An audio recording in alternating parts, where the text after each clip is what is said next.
Hello, everybody, and welcome back to another edition of the Kevin Blekicki Show in junction with the Ryan Show. This is episode number 33. We have a great show for you this week. We are going to talk about the MLB postseason. The ALCS and NLCS are in full swing. We are getting closer and closer to figuring out who is going to participate in this year's World Series. We're going to talk about the Phillies getting embarrassed and eliminated in the most humiliating way possible. And we have to start off this episode by talking about the dumpster fire that is the New York Jets. They are terrible. And at the time of this recording, they are the worst team in the NFL, and they are 0-6. They still have yet to win a game with Aaron Glenn as their head coach. It's straight up embarrassing, man. And there is, I could get on here and yell, and I could lose my mind and stuff, but I'm just sad. I'm depressed. And there it just seems like there's no hope. And there's been singular moments that have been terrible, like the butt fumble, Aaron Rodgers getting injured on the first drive of his Jets career on Monday Night Football on 9/11. There was giving up a pick six on a Hail Mary on the Black Friday game against the Dolphins. There was, the Jets getting off to a 7-4 start in 2022, only to lose the last 6 games of the season and miss the playoffs. There was, a time where we went into Buffalo only needing to win a game to make the playoffs, and we choked in that game. There was Adam Gase's press conference where he was, having the bug eyes and stuff.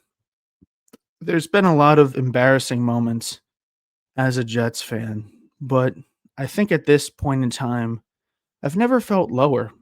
We've gone through the endless cycle of drafting quarterbacks early, them not panning out, us having a bad season, us firing coaches, only to do it again. And it's an endless cycle, and it keeps happening. And I'm sick and tired of it. We're doing the same stuff every single year. Every couple of years, we fire a coach, we get rid of a quarterback, we tank, we end up drafting a quarterback really high. And because we don't have good coaches to develop them, they struggle. We get rid of them. They go somewhere else. They start to flourish. And then we're left looking like a bunch of idiots. It happened with, Sam Darnold. He, left us. He went to Carolina, did okay there. Then he went to Seattle. And, he went to Minnesota, and then he went to Seattle. And he's, flourished there. He's doing great. Geno Smith, same thing. He, it took him a while, but he flourished in Seattle as well. And we're just left here looking like a bunch of idiots because we can't develop quarterbacks and we can't put together winning seasons. And we have the longest playoff drought in North American sports at the moment, at 15 seasons. And there's no hope. There's absolutely no hope for this team. I don't think it's out of the realm of possibility to say that this is the lowest moment in my Jets fandom. I've been rooting for this team for roughly 20 years, and I don't see any end in sight to this misery without, Woody Johnson kicking the bucket or, selling the team, which, it's not going to happen. This is what happens when you have bad ownership. It's their property. They own the team, and it's going to take a lot of steps to force someone out of getting rid of something that they own. It's not a coach. It's not a player. You can't fire or cut them. He owns the team, and he is the singular, he's the common denominator in all of this, in all of the head coaching decisions and all of the GMs and all of the failed quarterbacks, all these failed, embarrassing seasons, they all come back to Woody Johnson. With him as the owner of this team, the Jets are never going to win. And the only reason why my New York Mets are, although not experiencing the playoff success that we would like to hope for, they are in a better position because their owner cares about their team and wants to put out a winning product. Woody Johnson doesn't want to do that. Woody Johnson has no interest in the Jets winning. It's just a tax write off for him. It's just a thing that he owns. He doesn't care about the team. He doesn't want to win. And having a bad owner for your favorite team is one of the worst experiences you can have as a fan of not just a football team, just of any team. Because I mean, it could be years, it could be decades before they get out of ownership and you start to see success. I mean, how long were the Washington football team slash Commanders slash whatever you want to call them struggling until Dan Snyder got out of the way? And now you're starting to see the Commanders have some more success with Jaden Daniels. You know, it's just the worst. And Aaron Glenn, oh my God, he is in way over his head. Do I think that he deserves to be fired? He's getting really close. He's getting close because we're seeing the same issues happen this season that were prevalent and present last season. This team is, although you got to give them credit, in the London game, the most recent game, they lost 13-11. Defense played really well. Defense was not the issues. And you got to give a huge shout out to special teams because the defense and the special teams are what even made this game even remotely close. On the first possession of the game, you had the Broncos fumble the ball, and the Jets actually recovered it. We are in mid-October, and the Jets finally forced their first turnover of the season. It took that long. That's how bad this defense has been that they couldn't force a single turnover. So they forced a turnover, and because their offense is that incompetent, they had to settle for 3 points. Okay, whoop-de-doo, you have a 3-0 lead. Then, later on in the game, they have a kick return that moves the ball deep into Broncos territory.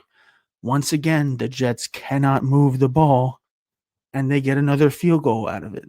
They have 6 points right there. Then the Broncos had a safety, and that was only because of a holding penalty in the end zone. That's 2 more points. That's 8 points. So that's 8 of the 11 points that the Jets put up that were not singularly responsible by the offense. You look at the final score, you say, wow, the Jets were close. It was only a 2-point loss. The Jets were never in this game. They were never going to win the game because their offense is that bad. If you are watching this or listening to this broadcast right now, I'm talking to you specifically, you had more net passing yards than the Jets did on Sunday in London against the Broncos. The Jets had negative 10 net passing yards. I had more passing yards than the Jets did last week. That's insane. That's insane. This offense is terrible, and oh my God, Justin Fields, he probably played one of the worst games of quarterback I've ever seen in my entire life. And he was just getting sacked for no reason. He put himself in those positions. There were times where there were receivers open, and he just ended up getting a sack anyway. The Jets gave up 9 sacks against the Denver Broncos. This was a terrible game. The Broncos pretty much handed the Jets this game on a silver platter, and they still couldn't win it. And going back to Aaron Glenn, he is in way over his head. And I'm not one to really pay attention to press conferences. I think they're kind of dumb. They get asked a lot of stupid questions. What would you do good offensively? Oh, we scored more points than they did. What do you need to do better after a loss? Oh, we need to score more points. They scored more points than us. There's never been a question asked in a interview or a press conference where I came back thinking, wow, that was a great question.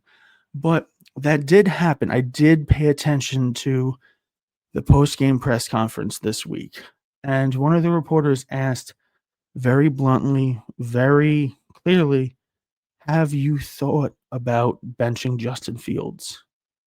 And Aaron Glenn literally looked at the reporter like he had 500 heads. He was appalled that you would even dare to ask such a question like that. He said, "We're not gonna judge him based off of one game, one bad game. My brother in Christ, you are 0-6. That is not a bad game. That is a bad month and a half. Justin Fields has not shown that he is an NFL starting quarterback. He has not proven that this year, and that's the reason why he got let go of in Chicago, because he couldn't get the job done." And this really hurts me because I was a huge Justin Fields fan when he came out of Ohio State. I wanted him above Zach Wilson. I thought Zach Wilson was overrated. Turns out I was right. But at least, Zach Wilson had better moments than Justin Fields has had so far in his career. I saw his performance against Clemson when he was clearly injured and he was like willing his team to victory in the college football playoff. And I'm like, that is the type of leader that the Jets need. I want him on my team. And now he's on my team. I want nothing to do with him.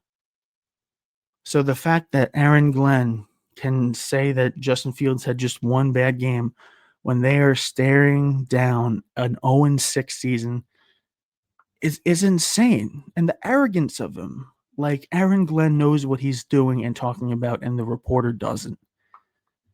Brother, you have not won a game in the NFL as a head coach. As of this moment, you have no idea what the hell you're doing. So don't come at the reporters thinking, that maybe Tyrod Taylor can maybe move the ball 20 yards down the field. Don't look at the reporters like they're the idiots, because as of right now, you're looking like the idiot because you can't win a game, even when it's handed to you on a silver platter.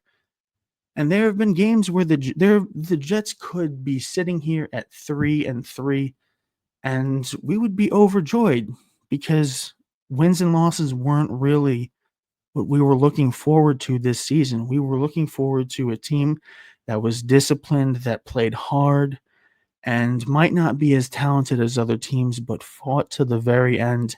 And that's not at all what we got. We get guys missing tackles, having undisciplined penalties, giving up on plays. There's no accountability in that locker room. There's no leadership. And poor Garrett Wilson, he's going to be missing a few weeks with an injury. Good for him. That is a vacation. He needs to get away from this team as far away as humanly possible. I hope they trade him at the trade deadline. I love him dearly. I love him so much. He is such a great player. He's such a nice, humble young man, but he deserves way better than this.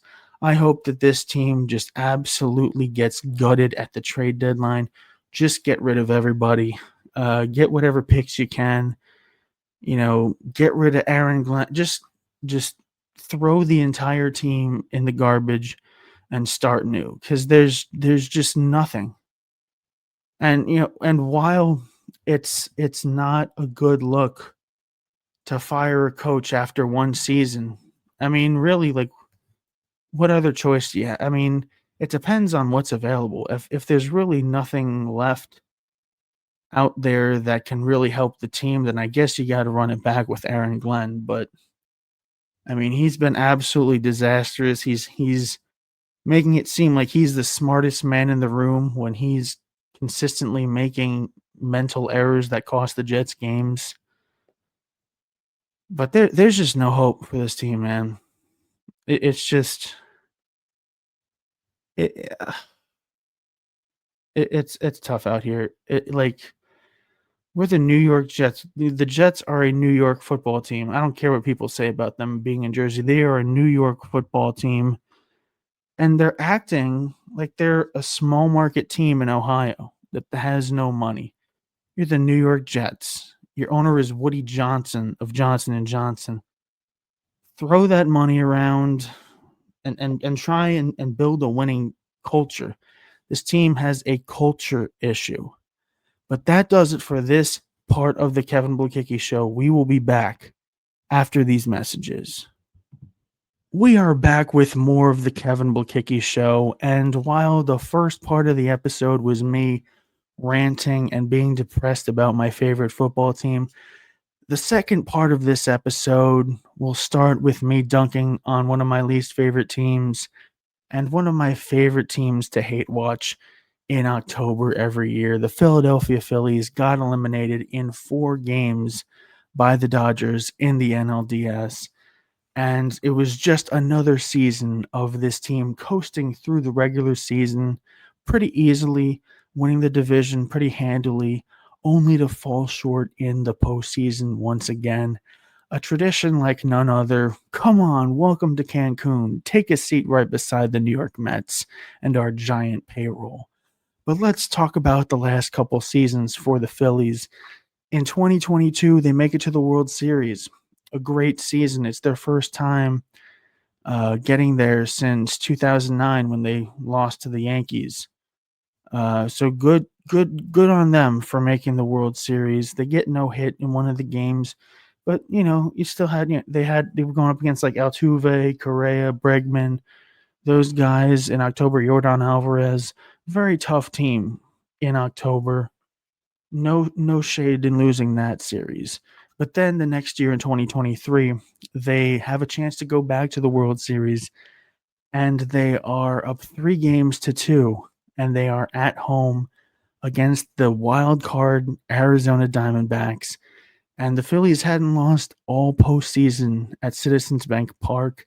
They end up losing those 2 games, and the Arizona Diamondbacks go to the World Series and celebrate on their home field.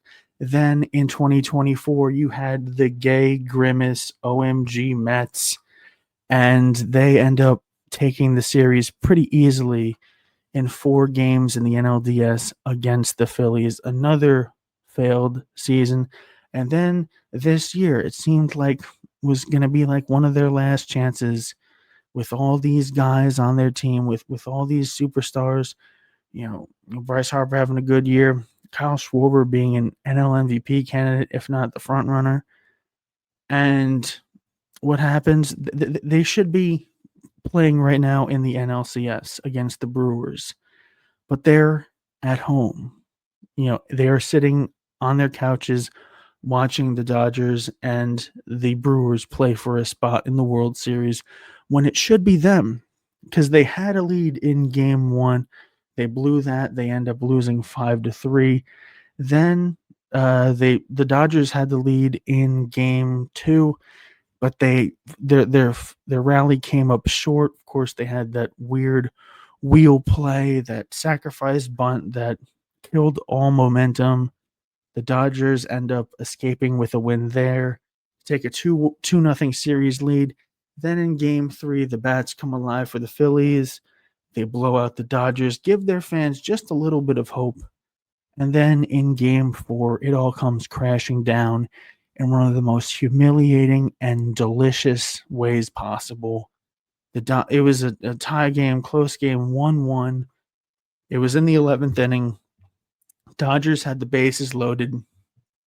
Andy Pages hits a comebacker to Orion Kerkering. He misplays the ball, stumbles around a little bit, and as he's trying to throw home, mind you, this is an important detail, his catcher, JT Realmuto, is pointing to first base. He's telling him to throw to first base. Instead, he makes a wild throw home that was never going to be in time to get the runner. The Dodgers walk it off, and they are going to the NLCS, and they now have a 2-0 series lead against the Brewers on back-to-back dominant pitching performances by Blake Snell going 8 innings and Yoshinobu Yamamoto going 9. It was one of those plays that I'll never forget for the rest of my life. It was deliciously embarrassing for the Phillies. I'm so glad that it happened. Couldn't have happened to a worse fan base, but you do have to feel for Orion Kerkering. At the end of the day, these guys are just humans. They're playing a child sport for millions of dollars. It is not that deep. It is all just a distraction for the millionaires and the billionaires to get away with screwing over the rest of the people in the world. But it's not that deep. I do feel bad for Orion Kirkering in that moment. Yeah, I know it's a split second decision. He cost his team not only the game but the series. It's terrible on a human level, but as a Mets fan, it was amazing, and it was a joyous moment. Every year in October, I get to watch the Phillies lose and get eliminated, and it's just beautiful every time. It never fails, you know, because I have different levels of hatred for the different teams the in the NL East. You have the Braves who have just been dominating the NL East since my existence on the earth.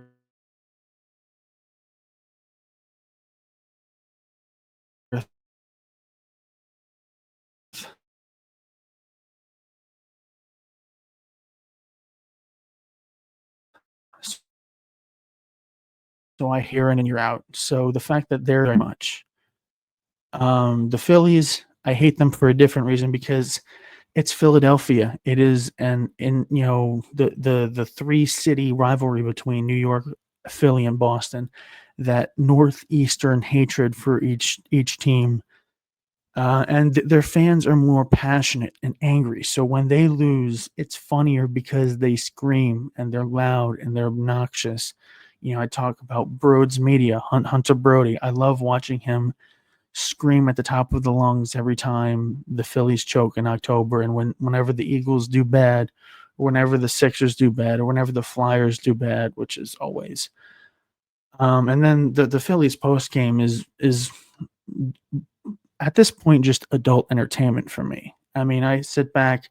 I usually got myself some cookout, um, and I'm just sitting back, shoveling my face with food, watching them scream about Bryce Harper not hitting, JT Realmuto not hitting, Nick Castellanos not hitting, Trey Turner not hitting, Kyle Schwarber not hitting. And that's essentially what has happened over these last handful of seasons. The reason why the Phillies keep falling short is because their offense sucks. Their starting pitching was fantastic in this series. Their bullpen wasn't terrible. It wasn't as bad as it was last year. Still wasn't great. But the reason why they lost this series and the same reason why they lost in 24 and 23 and 22 is because their offense just doesn't get it done. They have good hitters, but they don't have hitters that are good at working the count and just making contact and moving the line and making sure that the other players in the lineup have a chance of driving them in. They're pretty much all or nothing. If Kyle Schwarber's not hitting a home run, he's pretty much useless. He's a DH. He's not playing in the outfield at all. And all right, so if he hits a single or a double, who cares? As long as he's not leaving the ballpark, he's not a threat to you at all. So he's potentially one of the guys that might be leaving in the offseason. The Mets might be interested in him. I wouldn't necessarily hate the signing, but I don't think he's a guy that really, you know, helps your team in October, despite the fact that he's won a championship. I do want to point that out. He is a championship level baseball player. Although in the last couple of years, he has not contributed in a way that will help his team win a championship. But that was not the only Philadelphia/Pennsylvania sport disaster that went on over the past weekend. James Franklin has been fired from Penn State. This was kind of a long time coming. I've heard a lot of rumors about him getting fired because he's one of those coaches that always wins the little games, but he can't win the big games. And unfortunately for him, the reason why he's no longer a head coach is because he couldn't even win the little games. You lose a game in overtime at home to Oregon. Fine, that's understandable. Oregon's one of the best teams in the country. But then they follow it up by losing to a team that hadn't won a game all season. They go on the road across the country into a Rose Bowl that's only filled once a year when the actual Rose Bowl is being played. UCLA cannot fill that stadium. And so they go into an even though it's across the country and in a different time zone, it's a super easy place to play. It's not a raucous stadium. Probably most of the fans there were probably Penn State fans, and they end up losing to a winless UCLA team, which was terrible. Back-to-back losses, not good. Then they go back home and they lose to Northwestern by 1 point. And at that point, you're losing to Northwestern, you're losing to a winless UCLA team on top of not winning the big games. And now they're 3-3. And James Franklin doesn't have a job, but I don't feel bad for him. He got paid tens of millions of dollars to not be a football head coach anymore, which is one of the best jobs that you can get in the world, is to be a college football head coach who's good enough to get a good deal, but will ultimately end up getting fired, and then the buyout is like tens of millions of dollars. So James Franklin, although he is completely embarrassed himself in the college football world, no longer has a job, but will never have to struggle for money. I mean, he never had to in the beginning, but now he is completely set for generations. And then you also had to add insult to injury, the Eagles losing to Cam Scadaboo, Jackson Dart, and the Giants. I don't know how long Cam Scadaboo is going to be in the NFL with the way that he runs around and knocks his head into pretty much every single object that he can find. But, good on the Giants. Like this would be a great season to be a Giants fan, because there is no better feeling than going into a season with no expectations, and then there just being like a fun cult hero and completely changing the aspect, the trajectory of the team. I go back to the OMG Mets, Jose Iglesias, becoming a pop star, making a song with Pitbull, Mark Vientos all of a sudden becoming prime Barry Bonds in the postseason. Pete Alonso hitting the biggest home run of his career, maybe in Mets postseason history. Then you had the Lindor grand slam. Just an all-around fun team, and the Mets might make another deep playoff run and might win a World Series in my lifetime, but I don't think there's ever going to be a team that's going to be as fun as the 2024 Mets. And that's exactly what the 2025 Giants are. They weren't expected to be good.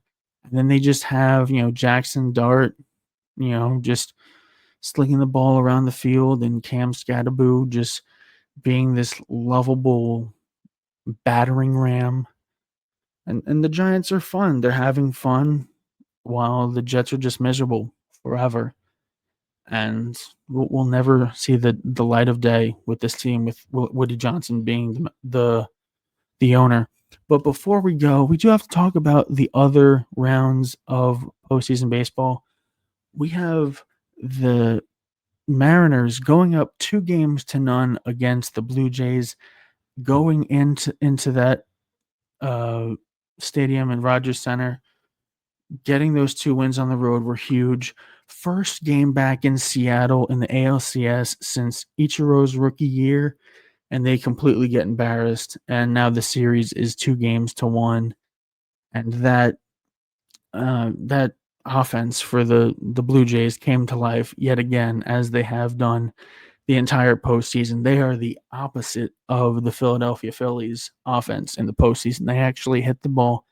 They move the players around the infield, when they're on base, and they score runs and they hit home runs, something that the Phillies could never do in the postseason. But, you have Max Scherzer going on the bump for Game 4. I don't know how I feel about that.